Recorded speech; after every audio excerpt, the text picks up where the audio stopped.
Elias Moore stood on the outer ring of the Orion trade station, tightening a loose panel with slow, careful movements. The station was never quiet. There were always footsteps, voices in strange tones, machines humming, and ships docking. Still, Elias had learned how to exist inside the noise without becoming part of it. He spoke only when needed. He worked longer than required, and when his shift ended, he went back to his small room and stayed there. Humans were rare here, not forbidden, just uncommon. Most species saw humans as useful but dull. They were not the strongest, not the loudest, not the most colorful. Elias fit that image perfectly. He wore simple clothes, kept his dark hair short, and never looked anyone directly in the eyes for too long. He had learned that staring meant different things to different species, and trouble often followed. He checked the panel again. Power levels were stable. The lights along the curved hallway glowed softly. His job was done. As he turned to leave, he felt it again. Someone was watching him. Elias paused but did not turn around right away. Being watched was common on the station. Humans were still a curiosity to many. But this felt different. Closer. Quiet. He slowly looked back. Near the wall, half hidden behind a tall storage unit, stood a small alien child. The boy was no taller than Elias's chest. His skin was pale blue, his eyes large and dark, and his ears long and thin, folding slightly at the tips. He wore a simple tunic, clearly old and carefully repaired many times. The boy did not move. He did not smile or run away. He just stared. Elias cleared his throat.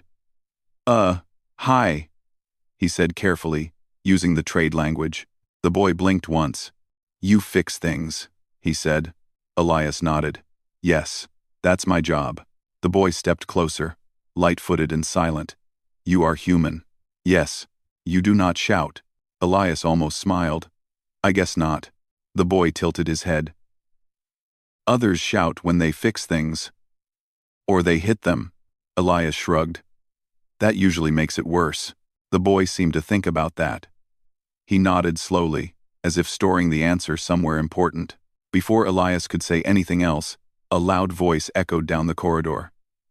An adult alien called the boy's name. Sharp and impatient. The child flinched, then looked back at Elias one more time. I am Kiro, he said quickly.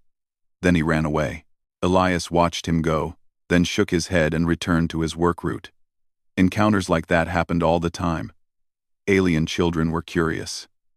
This one would forget him by tomorrow, or so he thought. Over the next few cycles, Elias noticed Kiro again and again. Sometimes the boy stood far away, pretending to look at something else. Other times he sat quietly nearby while Elias worked, legs folded, hands resting on his knees. He never touched anything. He never interrupted. Elias pretended not to notice at first. Then one day, during a long repair near the residential ring, he finally spoke. You're going to miss your meal cycle if you stay here, Elias said, without looking up. Kiro smiled. It was small but bright. I already ate. Elias glanced at him. Then why are you here? Kiro thought for a moment. You make the station feel safe.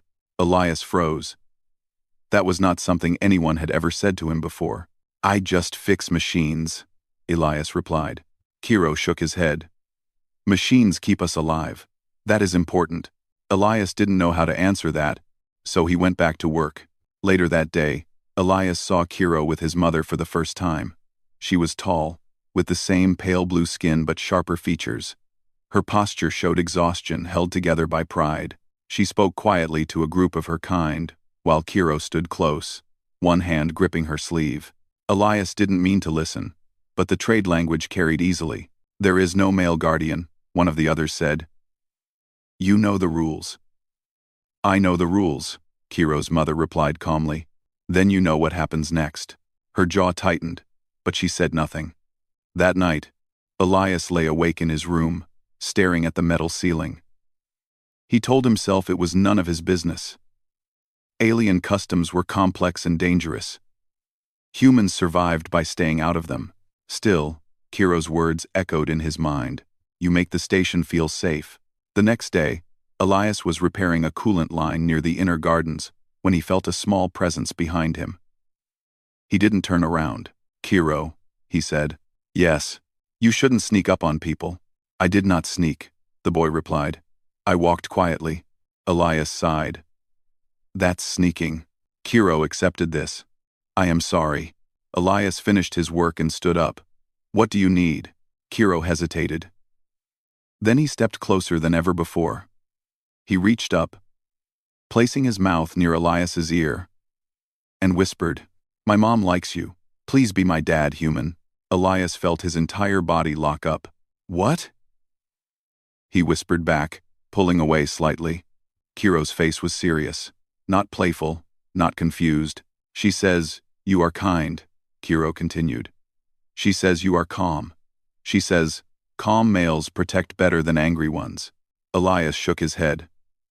"Kiro, I think there's been a misunderstanding." Kiro frowned.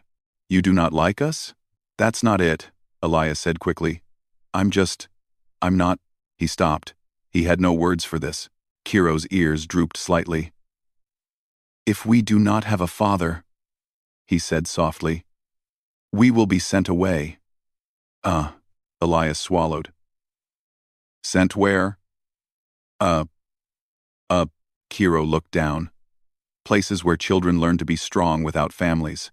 Elias knew enough about alien systems to understand what that meant. "Training facilities. Harsh ones." "I am not strong," Kiro added. "But I am quiet. Like you." Footsteps echoed nearby. Kiro stepped back at once. His mother approached, her eyes moving from her son to Elias. For a moment, no one spoke. "I apologize," she said at last. "My child speaks without permission." "It's okay," Elias replied automatically. She studied him carefully. "He seems to trust you." "I didn't ask him to," Elias said. "I know," she replied. "That is why it matters." She placed a hand on Kiro's shoulder. "Go home," she told him gently. Kiro hesitated, then nodded. As he walked away, he looked back once.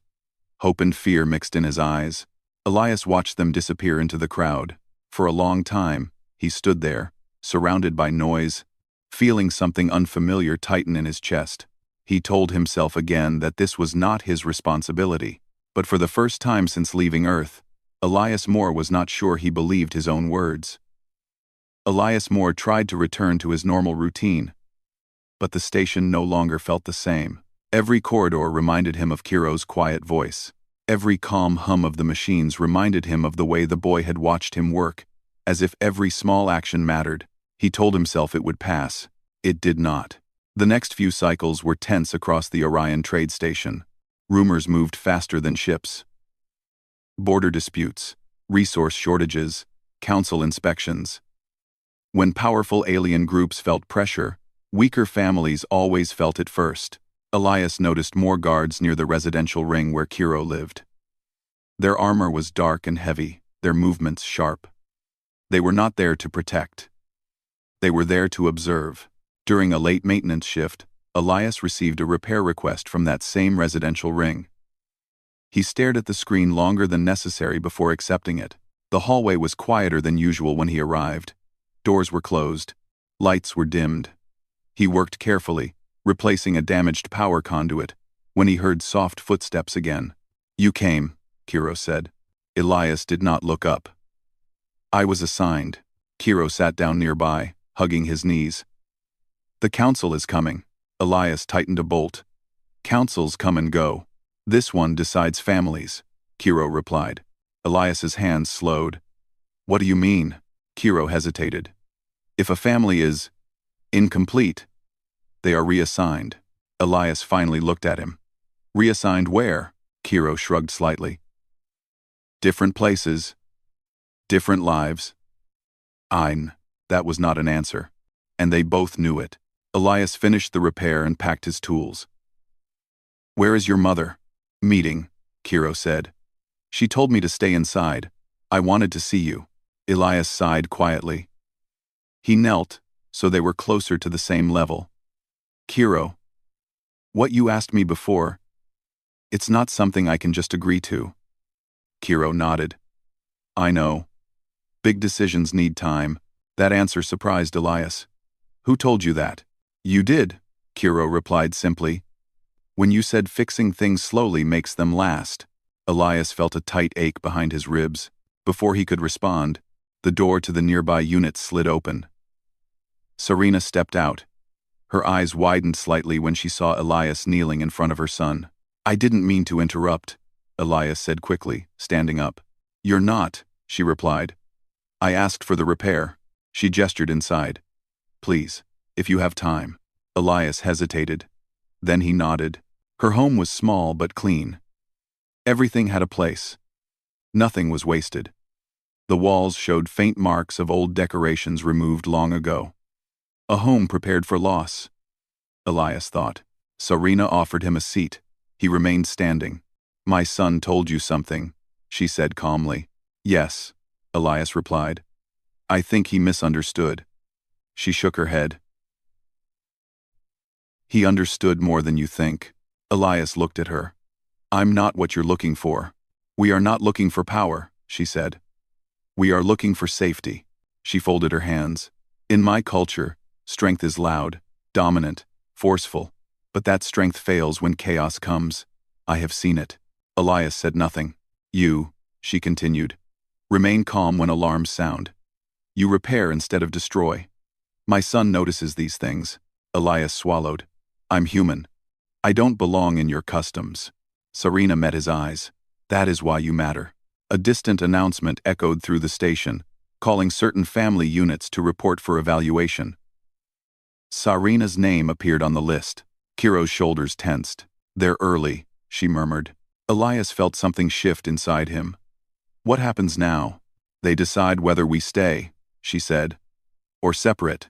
Kiro stood suddenly and grabbed Elias's sleeve. Please, he whispered. Just come. You don't have to say anything. Elias looked down at the small hand gripping his uniform. Then he looked at Serena. She nodded once. Your presence would help. He didn't know why he agreed. Fear, maybe. Or guilt. Or something he hadn't felt in years. They walked together to the council chamber. The room was wide and cold, filled with tall figures of Kiro's species. Their eyes followed Elias with clear judgment. A human? One council member said sharply. He is invited, Serena replied calmly. Elias stood still, hands at his sides. You lack a bonded guardian, another said. This is unacceptable. I have provided, Serena said. You provide labor, not protection. Before Elias could stop himself, he spoke. Protection is not always physical. The room went quiet.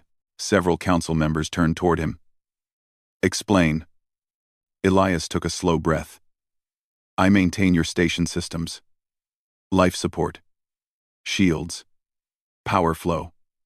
Without them, no amount of physical strength matters.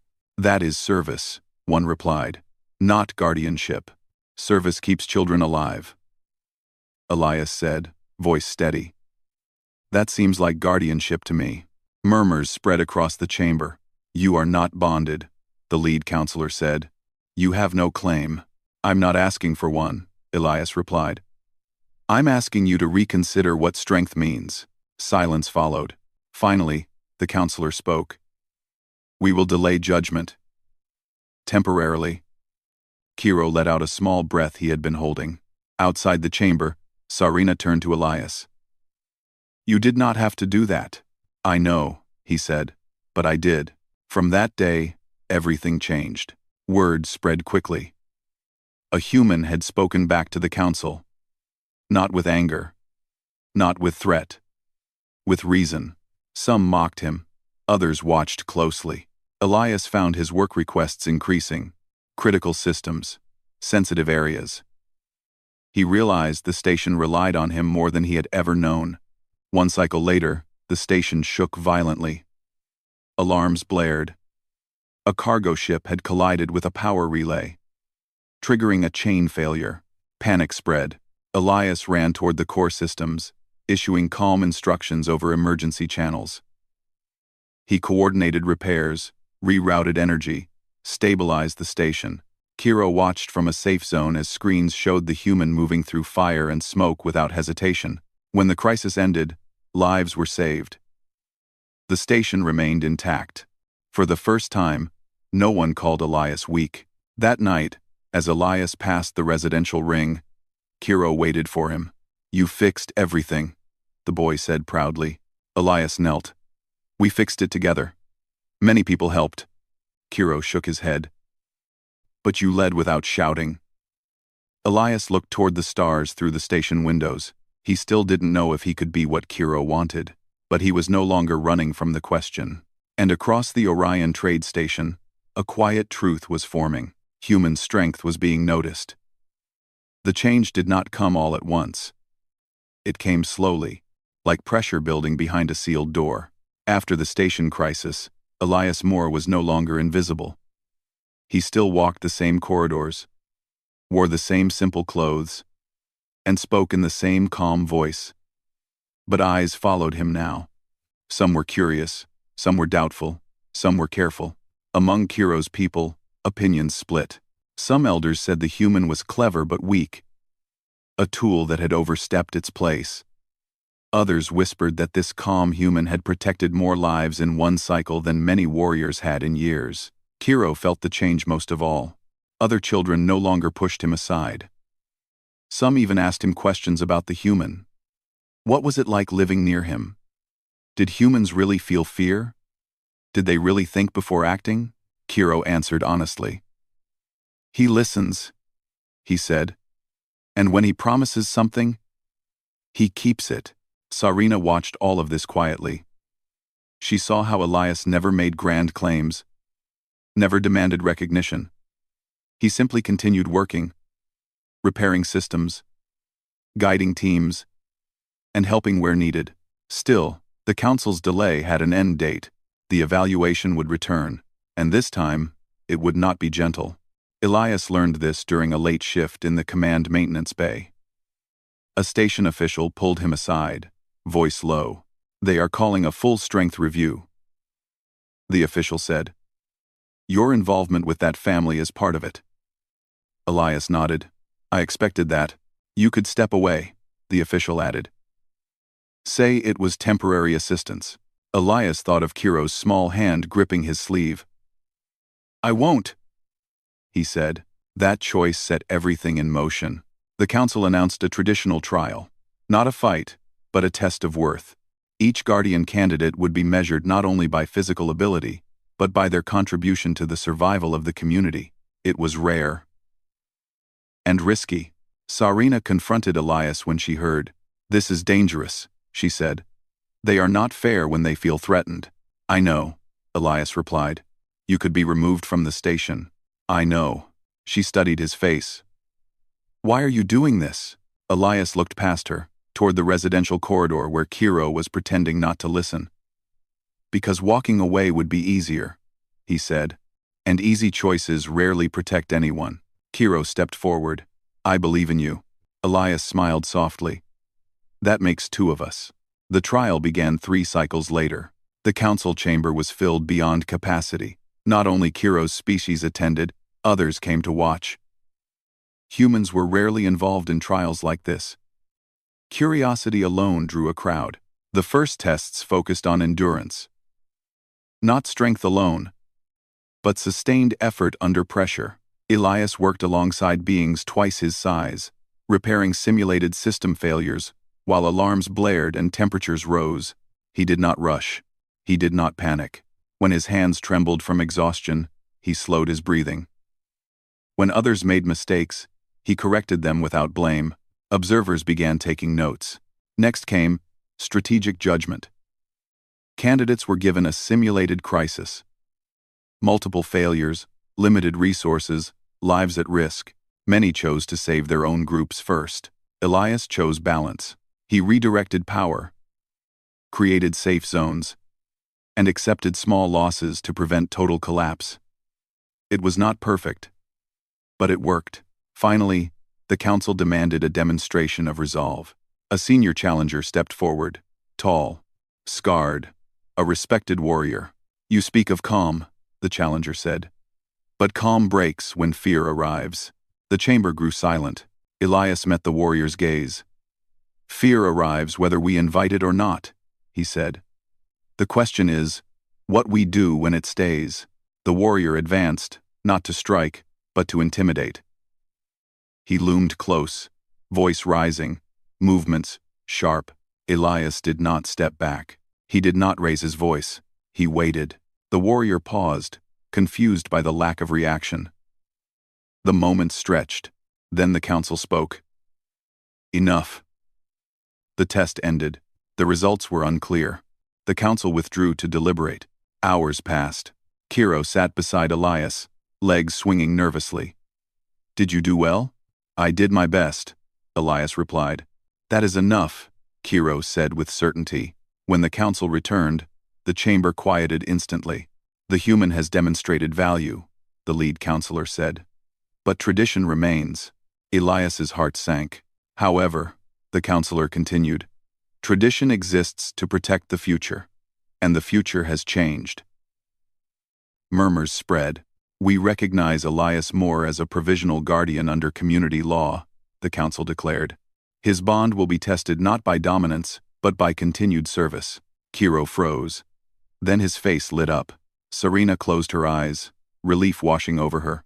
Elias let out a breath he didn't realize he had been holding. But the trial had consequences. Not everyone accepted the decision. A rival faction, angered by the council's choice, acted in secret. They sabotaged an outer defense grid, hoping to prove the human's weakness when true danger arrived. The attack came without warning. An unknown ship entered restricted space, exploiting the damaged grid. Panic erupted.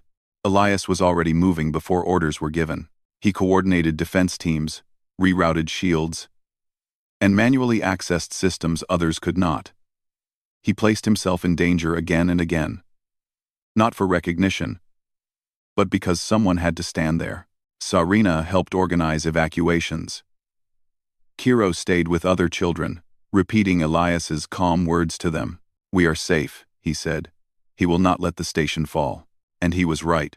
The attack was repelled. The sabotage was exposed. Those responsible were removed from power. In the aftermath, no one questioned the council's decision again. Later, in a quiet corridor, Kiro stood beside Elias. You were afraid, Kiro said.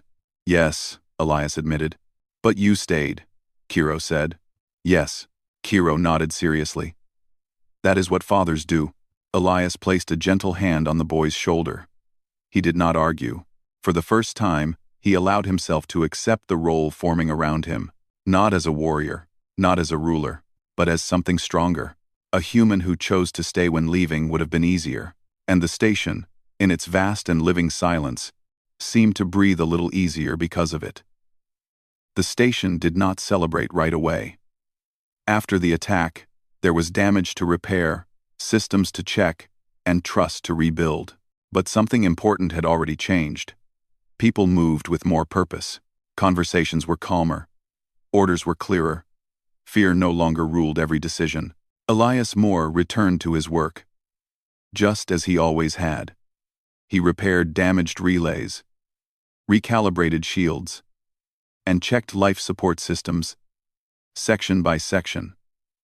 He did not act like a hero. He did not expect thanks. Still, wherever he went, others noticed. Some nodded with respect. Some stepped aside to let him pass. Even warriors lowered their voices around him, as if loudness itself felt unnecessary now. Kiro walked beside him whenever allowed. The boy carried tools too big for his size, and listened closely as Elias explained each task. Why do you check the same system twice? Kiro asked once. Because the first check finds problems, Elias replied. The second makes sure they don't come back. Kiro thought about that. Like people. Elias smiled. Exactly like people. Serena watched them from a distance, her expression thoughtful. She had lost much in her life. But now she saw something growing that felt stronger than loss. Weeks passed, then months. The council's provisional ruling became permanent. Elias Moore was officially recognized as Kiro's guardian under station and community law. It was written carefully, without dramatic language, but the meaning was clear. A human had become family. Not everyone understood it, but most accepted it.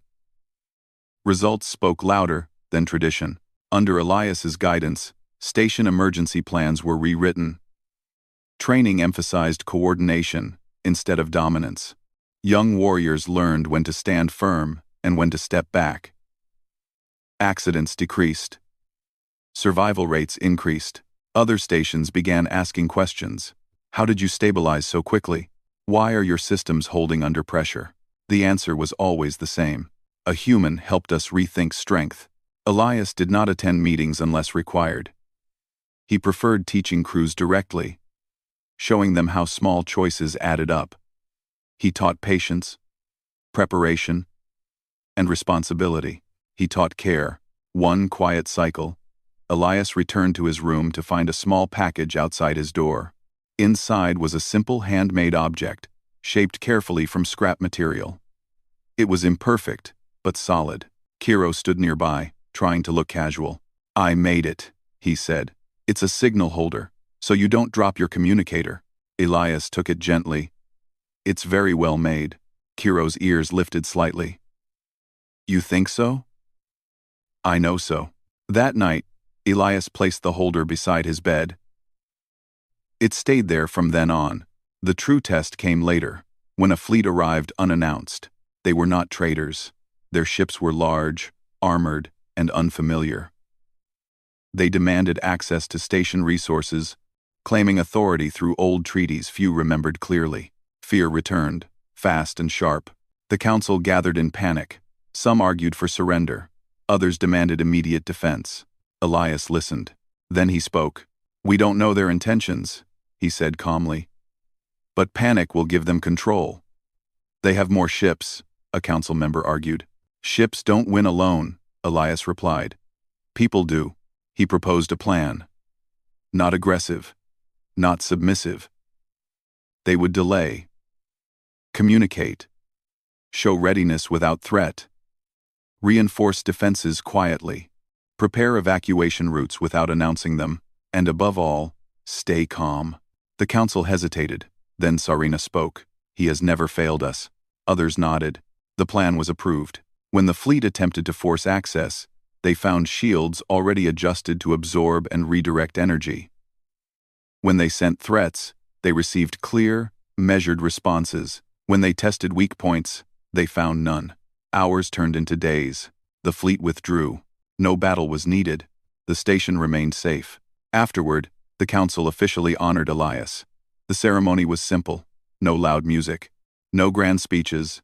The lead counselor said only this: "You taught us that strength is not noise. It is presence." Elias accepted the honor quietly. That evening, Elias, Sarina, and Kiro stood by the station's viewing window. Stars stretched endlessly beyond the glass. Kiro leaned against Elias's side. "Do humans have stars like this?" "Yes," Elias said. "Different ones. But they all feel the same when you look at them long enough." "Do you miss them?" Kiro asked. Elias thought for a long moment. "I used to," he said. "Now, I think I found what I was missing." Kiro smiled and hugged him without warning.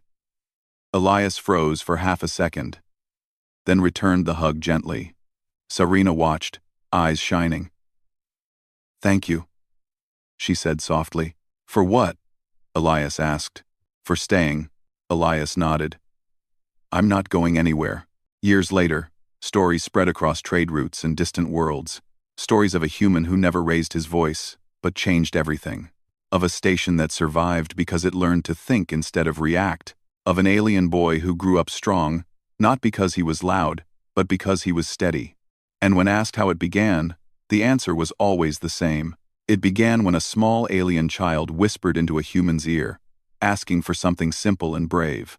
Not power, not dominance, just a father. And humanity answered, not with force, but with care.